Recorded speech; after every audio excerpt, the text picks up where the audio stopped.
Thank you.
I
आइए एक और भजन गाते हैं उस खुदा के लिए।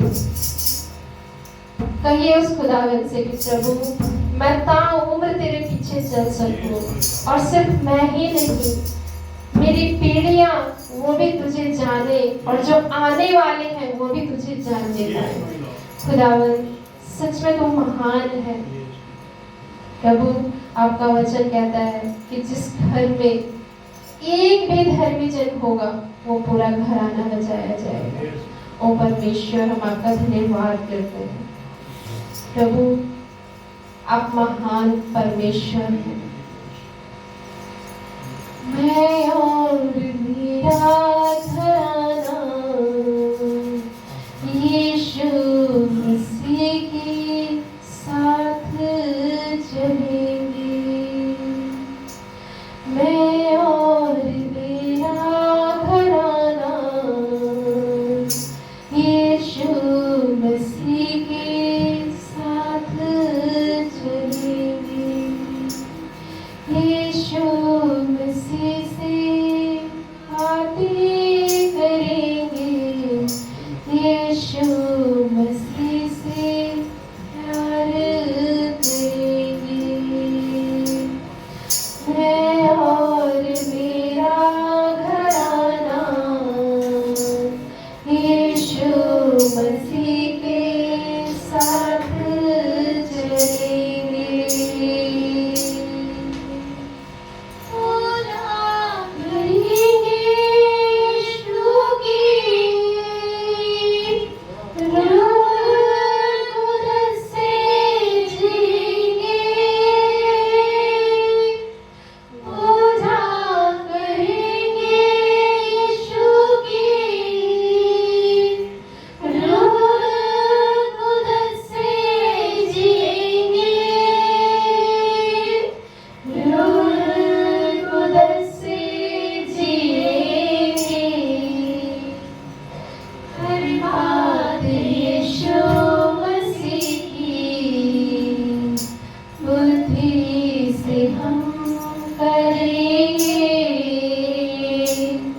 हर बात यीशु मसीह की बुद्धि से हम करेंगे। मैं और मेरा घराना यीशु मसीह के साथ चलेंगे। कहिए उस खुदा से खुशियों से महके आंगन, खुशियाँ ही खुशियाँ हो हर सो। थैंक यू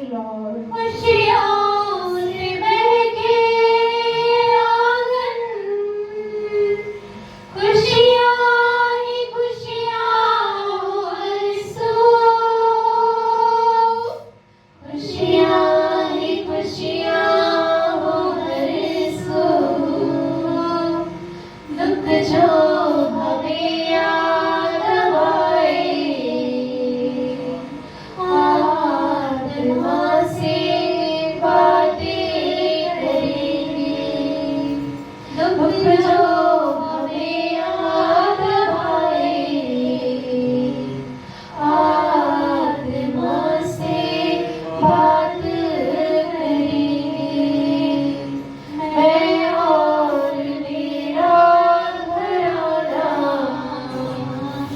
यीशु मसीह के साथ चलेंगे।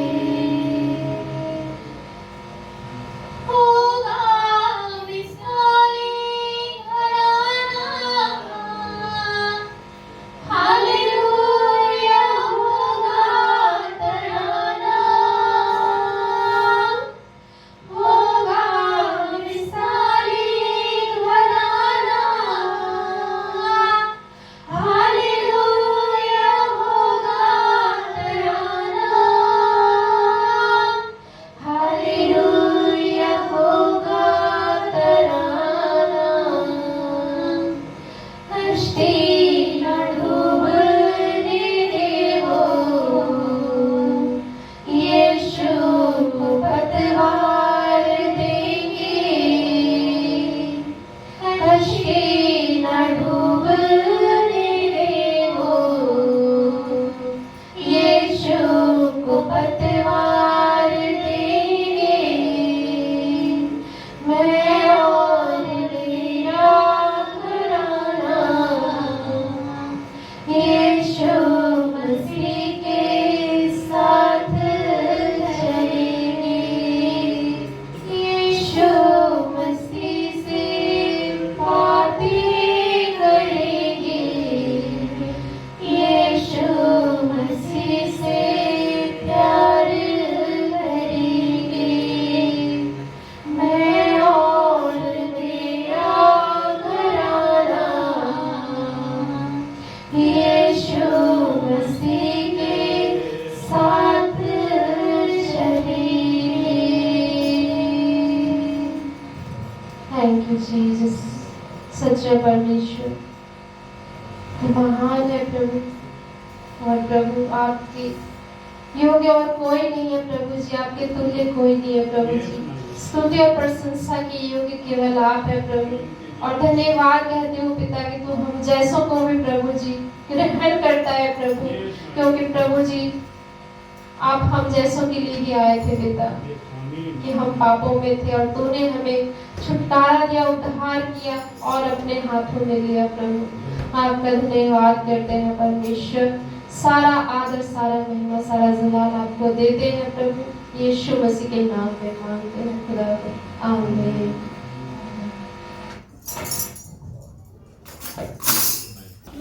सोच रही हूँ यहोवा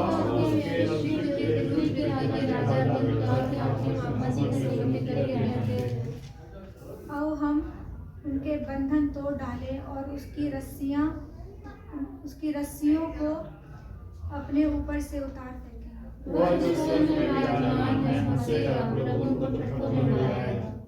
तब वह उनसे क्रोध में बातें करेगा और क्रोध में कहकर उन्हें घबरा देगा।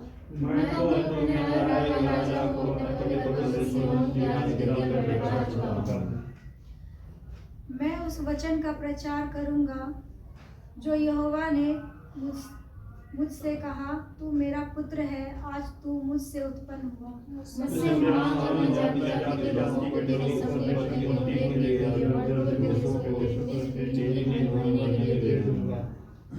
तू उन्हें लोहे के डंडे से टुकड़े टुकड़े करेगा, तू कुम्हार के बर्तन के समान उन्हें चकनाचूर कर डालेगा।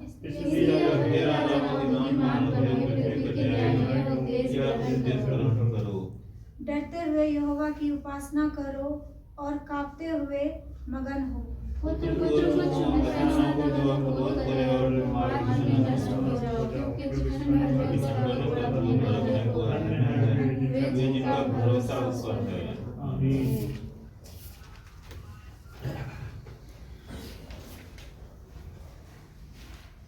नीति वचन 14।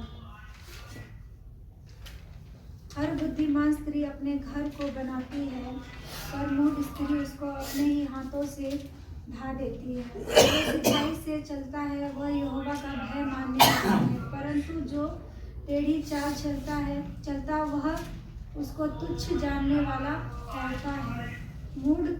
मूढ़ के मुंह में गर्व का अंकुर है, परंतु बुद्धिमान लोग अपने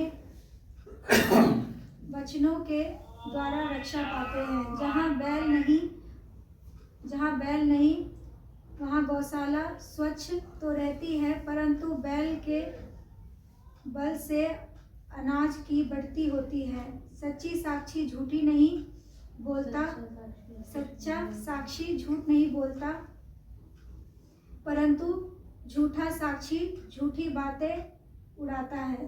ठट्ठा करने वाला बुद्धि को ढूंढता परंतु नहीं पाता, परंतु समझने वाले को ज्ञान सहज से मिलता है। मूर्ख से अलग हो जा, तू उससे ज्ञान की बात ना पाएगा। चतुर की बुद्धि अपने चाल का जानना है, परंतु मूर्खों की मूढ़ता छल करना है। मूढ़ लोग पाप का अंगीकार करने को ठट्ठा जानते हैं, परंतु सीधे लोग के बीच अनुग्रह होता है। मन अपना ही दुख जानता है और परदेसी उसके आनंद में हाथ नहीं डाल सकता। दुष्टों के घर का विनाश हो जाता है, परंतु सीधे लोगों के तंबू में आबादी होती है। ऐसा मार्ग है जो मनुष्य को ठीक जान पड़ता है, परंतु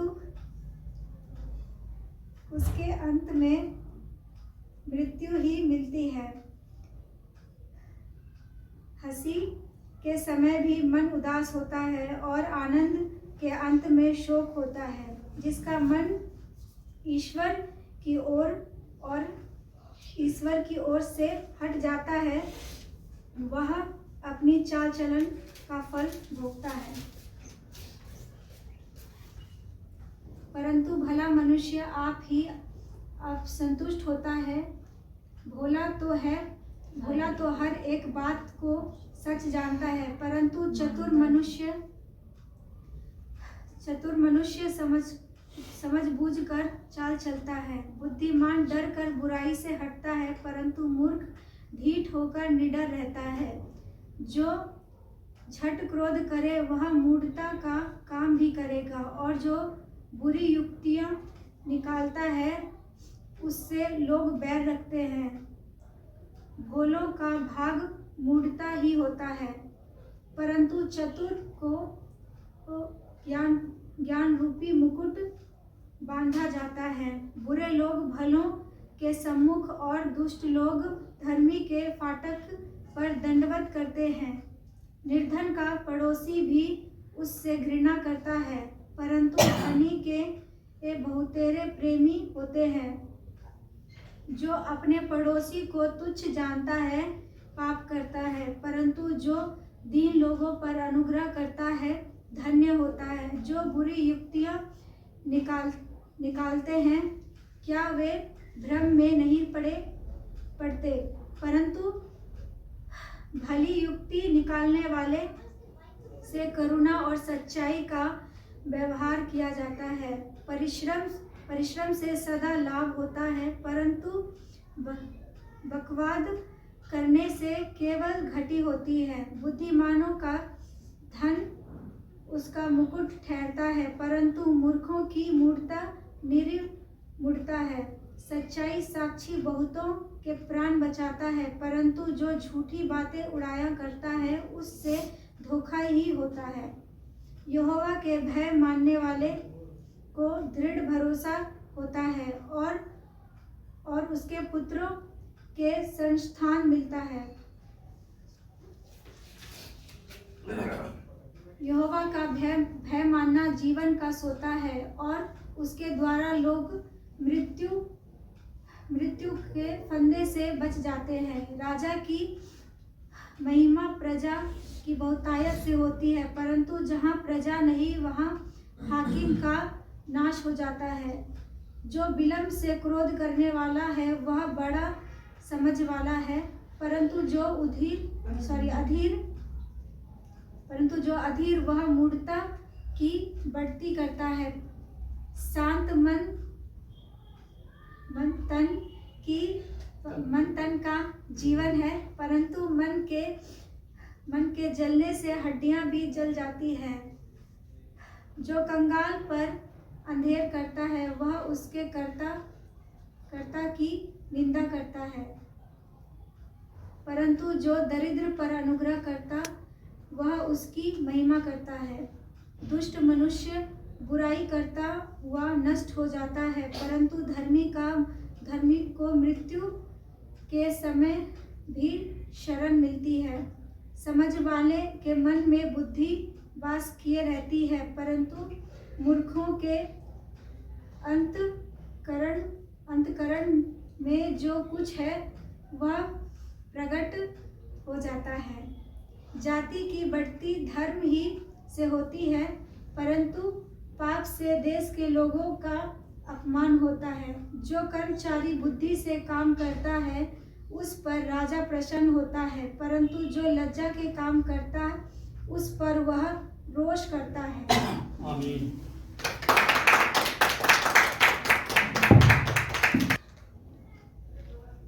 हालेलुया। हालेलुया।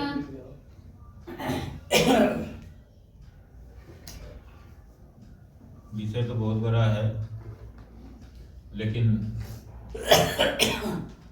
हमारे लिए जानना जरूरी है। पुलिसियों की पत्री हम निकालेंगे, उसकी दूसरी अध्याय पेज नंबर 278 है, और 20 से 23 हम देखेंगे। 278 पेज नंबर। हालेलुया। यीशु मसीह की जय। यीशु मसीह की जय। हालेलुया। धन्यवाद राजा।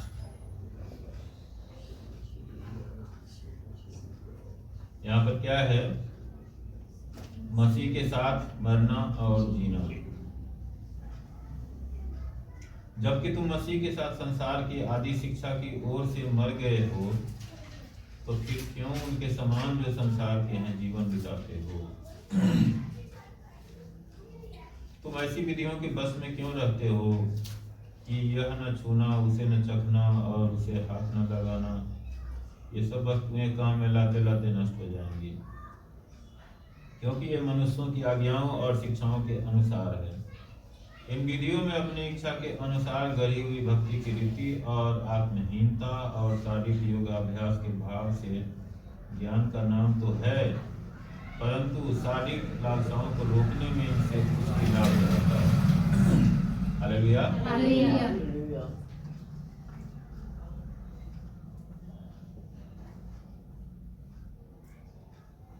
परमेश्वर ने, प्रभु यीशु मसीह ने जो एक वादा किया है,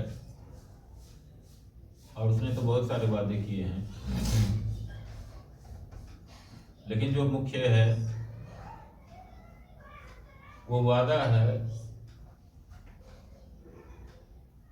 कि वो हमें हर एक कमजोरियों पर जीत दिलाता है ना? और अंत में जो सबसे बड़ा कमजोरी है वो क्या है? मौत। उस पर फतह दे करके वो अनंत जीवन देता है, और अपने राज्य में, जिसे स्वर्ग का राज्य भी कहा जाता है, उस राज्य में हमें स्थान देते हैं। हालेलुया। लेकिन ये सब कब होता है? जब तक हमारी सांसें चल रही है तब तक हम शरीर में हैं, है ना?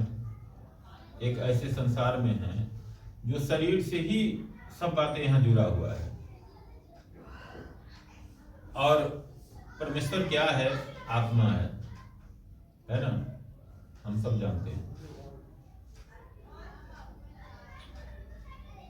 और परमेश्वर की आत्मा हमारे भीतर वास करती है, लेकिन आत्मा जो है वो अपने आप में कोई शरीर तो नहीं है कि वो हमेशा हमारे साथ साथ चले, हमारे आगे आगे, हमारे दाएं दाएं पीछे चलते रहे और हमें हर एक गलतियों को बताते रहे, और वो क्या करे? हमेशा हमें सुधारते रहे 24 घंटे। ये तो नहीं होगा, क्योंकि वो आत्मा है। तो हमें क्या करना है, वो हमें सहायता करते हैं, वो हमें सामर्थ्य देते हैं, मदद करते हैं, लेकिन कंट्रोल हमें अपने आप को खुद से करना पड़ता है। हालेलुया। परमेश्वर की आत्मा हमें उसमें सहायता मदद करती है।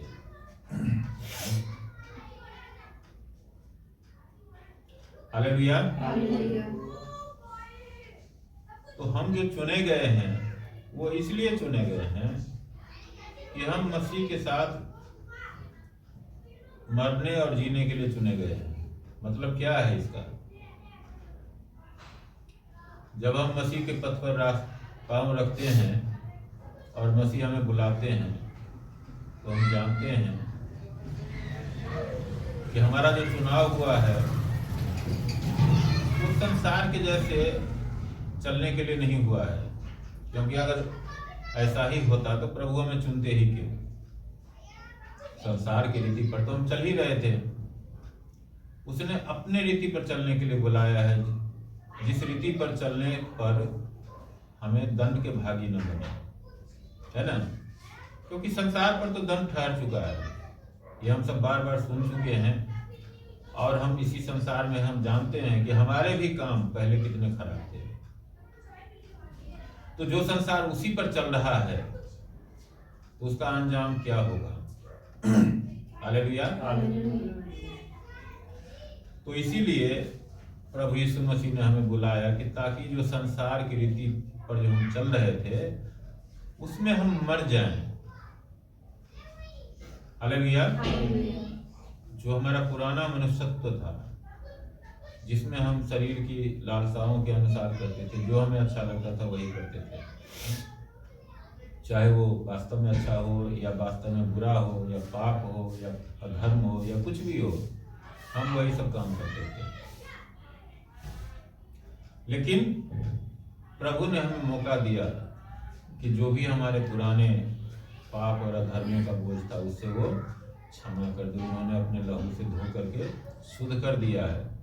और हम जो बपतिस्मा लेते हैं उसका यही मतलब ही होता है कि जो हमारा पुराना शरीर था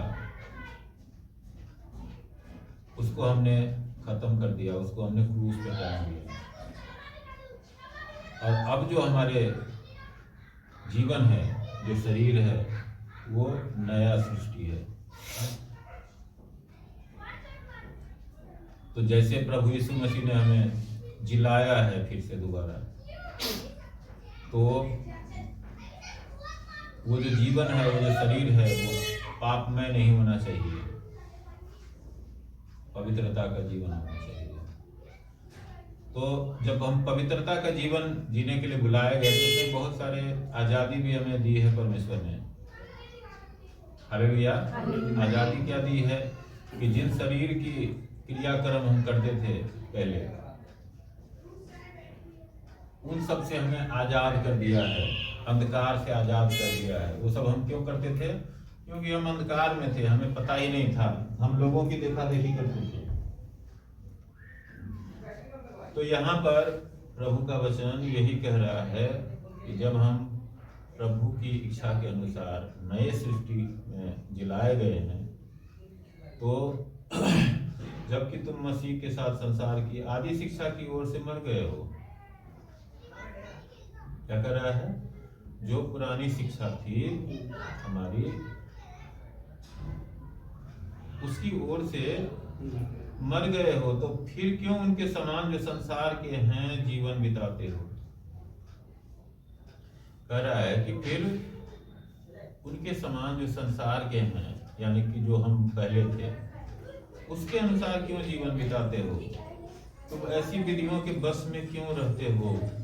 मतलब संसार के कर्म कांड और जो विधि विधान हम देखते हैं, जो लोगों ने बनाए हैं, जो परमेश्वर ने नहीं बनाए हैं, ये विधि विधान और ये शरीर के जो क्रियाएं हैं, ये कोई परमेश्वर ने नहीं बनाए, ये मनुष्य ने बनाए। तो कह रहा है कि उसके अनुसार क्यों जीवन बिताते हो? मतलब कि हमें उन सब से किनारा हो। हालेलुया। और यहाँ कह रहा है कि तुम ऐसी विधियों के बस में क्यों रहते हो। हालेलुया। कि यह न छूना, उसे न चखना और उसे हाथ न लगाना। हम जानते हैं अनेक बार हमारे जीवन में समय आता है, जैसे हम पहले कहते थे कि फलना दिन ये न करो, फलना दिन वो न करो, फलना समय में ये न छुओ, फलना समय में वो न खाओ, फलना समय में वो न पियो, फलना समय में ये न बोलो, फलना समय में उधर नहीं जाना है, तो फलना समय में उस तरफ नहीं जाना है। मतलब कितना मैं बताऊं, हम सब जानते हैं इन बातों को। तो यहाँ जो प्रभु का वचन कहता है कि इन सब चीजों से परमेश्वर ने हमें आजाद कर दिया है। अगर लोग मानते हैं कि किसी खास दिन को ये चीज खाने से दोष लगता है या किसी खास दिन उधर यात्रा करने से दोष लगता है, तो प्रभु ने उन सब दोषों से हमें मुक्त कर दिया है, तो हमारे ऊपर कोई दोष नहीं लगता है। प्रभु ने हमें स्वतंत्र कर दिया है। हालेलुया। तो यहाँ जो है क्या कहता है कि ये सब वस्तुएं काम में लाते लाते नष्ट हो जाएंगी, है ना, क्योंकि ये मनुष्यों की आज्ञाओं और शिक्षाओं के अनुसार है। क्या कहता है कि ये मनुष्यों की आज्ञाओं और शिक्षाओं के अनुसार है। आप देखो, अब हम किसी का क्रिटिसाइज नहीं करना चाहते हैं क्योंकि उससे हमारा कोई भला नहीं होना है।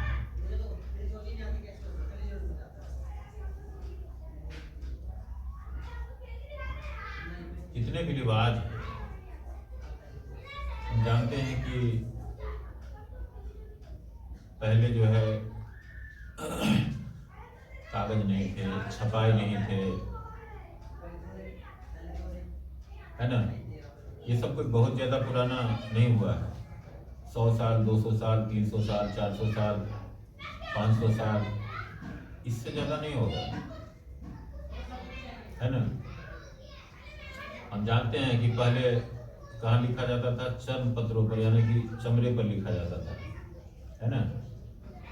उसके बाद कुछ पत्तों पर लिखा जाता था, वो भी कोई बहुत करोड़ों साल पुरानी बात नहीं है, वो भी कुछ 1000 साल पुरानी बात होगी।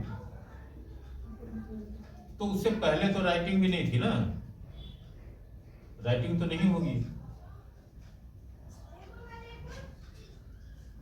तो फिर जो है ये विधियां कहां से आई, कहां से लिखे गए? ये किसी ना किसी मनुष्य ने ही लिखा है ना।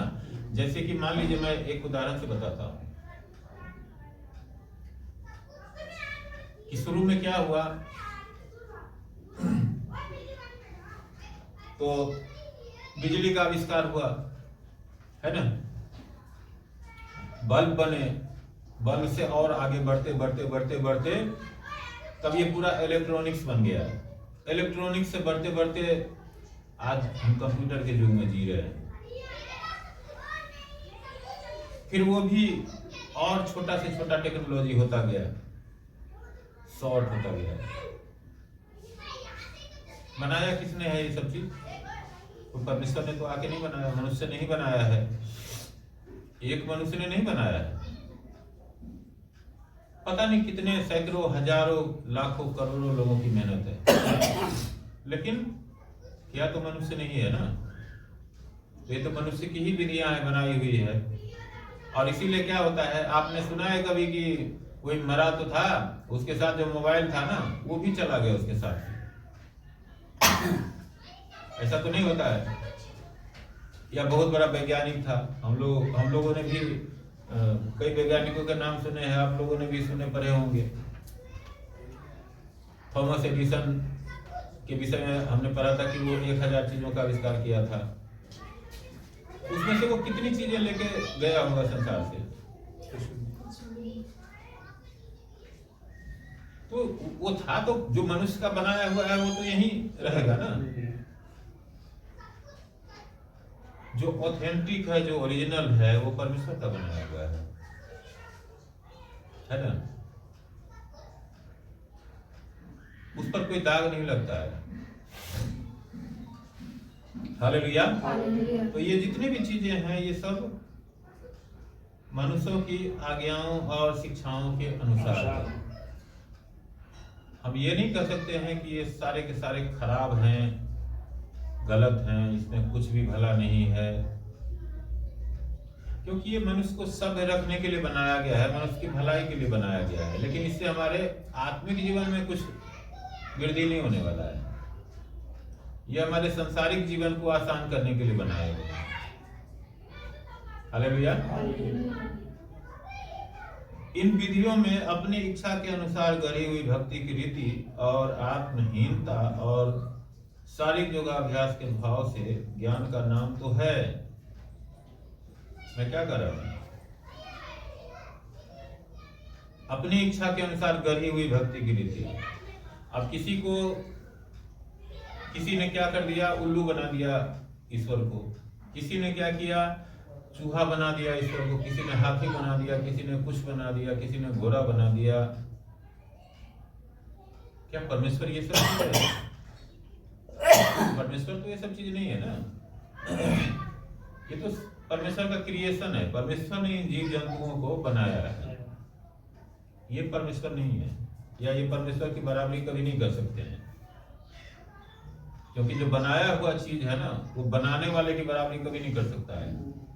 कुम्हार चाहे कितना भी सुंदर से सुंदर बर्तन बना ले, उसमें से कोई भी बर्तन कुम्हार की बराबरी कर सकता है क्या? तो कुम्हार तो एक से एक बढ़ के बर्तन रोज ही बनाते रहता है जीवन भर। हालेलुया। तो उसी तरह से ये अपने अपनी इच्छा के अनुसार भक्ति की रीति। अब देखो, कोई कुछ नारा लगाता है, कोई कुछ नारा लगाता है, कोई किसी को बड़ा बताता है, कोई किसी को बड़ा बताता है। क्यों बता रहा है पता नहीं है उसको, लेकिन बस वो अपने अहंकार की पूर्ति के लिए बताता है कि नहीं नहीं यही सही है, बाकी सब झूठ है, बाकी सब गलत है। और यहाँ पर क्या कर रहा है कि वो आत्महीनता, मतलब उसमें आत्मा नहीं है, और शारीरिक योगाभ्यास के भाव से ज्ञान का नाम तो है। शारीरिक योगाभ्यास हम जानते हैं कि बहुत से लोग बताते हैं, हम भी पहले बहुत से लोगों से मिलते थे, जुड़ते थे, जो बताते थे कि ये योग करो, ये ऐसे करके जो है ना ये करना चाहिए। तो इससे क्या होता है कि कुछ होता है, कुछ होता है।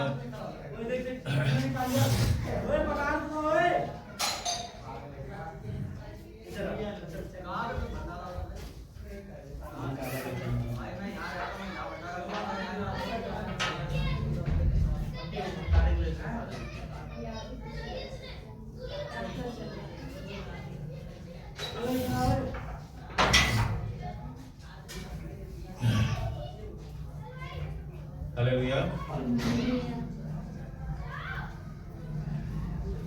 तो क्या होता है कि वो सब तरह तरह के जो है ना क्रियाएं बताते हैं, है ना। तो इन सब चीजों के अनुसार यदि हम देखते हैं ना, तो उसमें ज्ञान नजर आता है। लगता है कि हाँ वो जो है ना बेकार नहीं है, व्यर्थ नहीं है। लेकिन उन सब से अगर जीवन बदलता या आत्मिक बदलाव होता,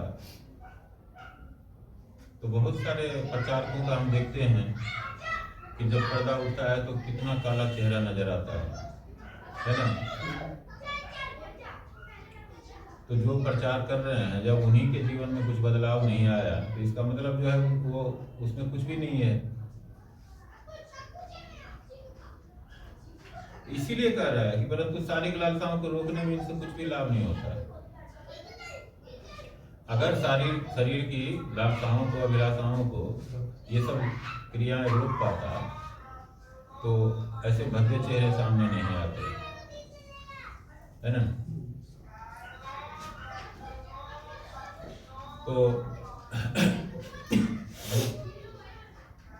कुल मिला के बात ये है कि ये सब चीज हमारे लिए नहीं है। हम जो इन सब चीजों की सीमाओं को पार कर गए हैं, हालेलुया, हम सब इन सब की सीमाओं को पार कर चुके हैं। इसीलिए तो हमने जो पुराना मनुष्यत्व था, जो हमारा पुराना शरीर था, उसको क्या किया, क्रूस पर टांग दिया। अब हम इन सब चीजों के लिए जीवित नहीं हैं। अब जो हम जीवित हैं वो इसलिए जीवित हैं कि पवित्र जीवन जिए, और हम ऐसा जीवन जिए जैसा परमेश्वर हमसे चाहते हैं। परमेश्वर हमें कहते हैं जीने के लिए, वैसा जीवन हमारे लिए जीना है। जो परमेश्वर की आज्ञा है उसके अनुसार जीना है, अपने मनमानी के अनुसार नहीं जीना है।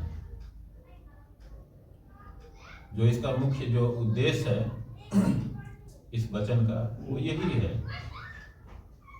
आप पीछे पढ़ेंगे तो आपको पता लग जाएगा कि 2 अध्याय जो है इसमें पूरा ये बातें लिखी हुई है,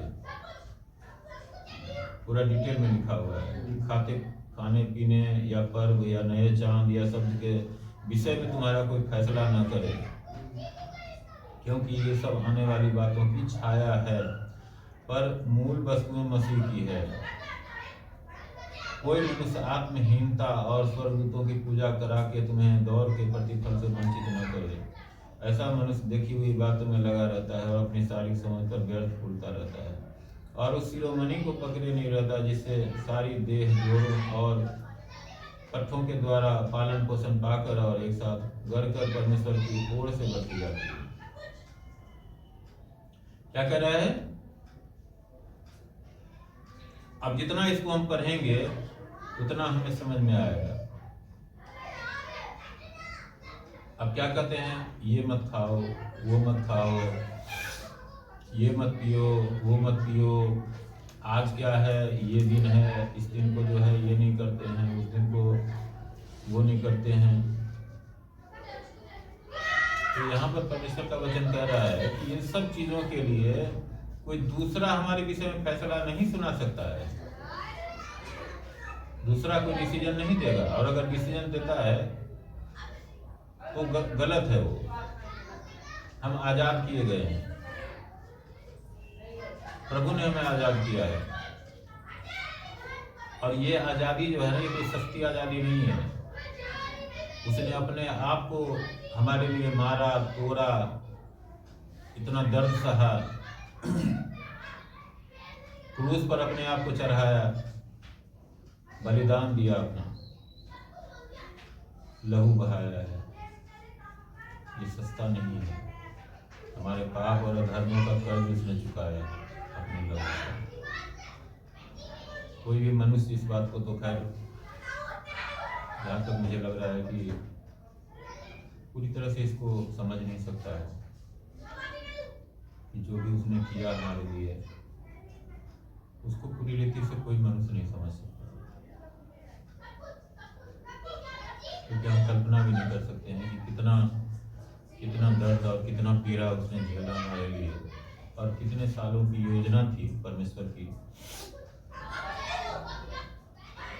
कि वो हमें आजाद करे। और जो लोग तड़प रहे हैं आजादी के लिए, पाप के संसार से आजादी मिले, अंधकार से आजादी के लिए, मृत्यु का जो डंक है उससे आजादी के लिए, सालों से, जब से अदन में ये काम हुआ, मनुष्य गिरा, तभी से परमेश्वर ने ये योजना तैयार करी थी। और वो योजना हजारों साल के बाद आकर के लागू हुआ, जो अब लागू है। एक रास्ता हमारे लिए मिला, एक दरवाजा खोला जो प्रभु यीशु मसीह के रूप में है। और हम एक बार उसमें कदम रख दिए, या यूं कहें कि प्रभु ने हमें ये मौका दिया, क्योंकि बिना प्रभु की इच्छा के कोई भी उसका नाम भी नहीं ले सकता है। तो हमने उस द्वार में कदम रखे, प्रभु ने मौका दिया, तो हमारा ये काम है, हमारा सबसे जो मुख्य उद्देश्य और जो लक्ष्य जीवन का, वो ये है कि उसकी इच्छा के अनुसार जीना, पवित्रता में जीना, और फिर से कोई ऐसा काम न करना, फिर से कोई ऐसा हरकत न करना जो हमारे पुराने मनुष्यत्व को फिर से हमारे जीवन में ले आए या लाता हो, क्योंकि उससे हम गिरते हैं।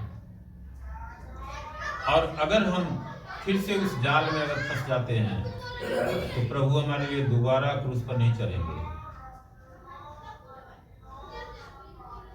एक ही बार ये मौका हमारे जीवन में दिया गया है। अगर हमसे कोई भूल चूक हो ही जाती है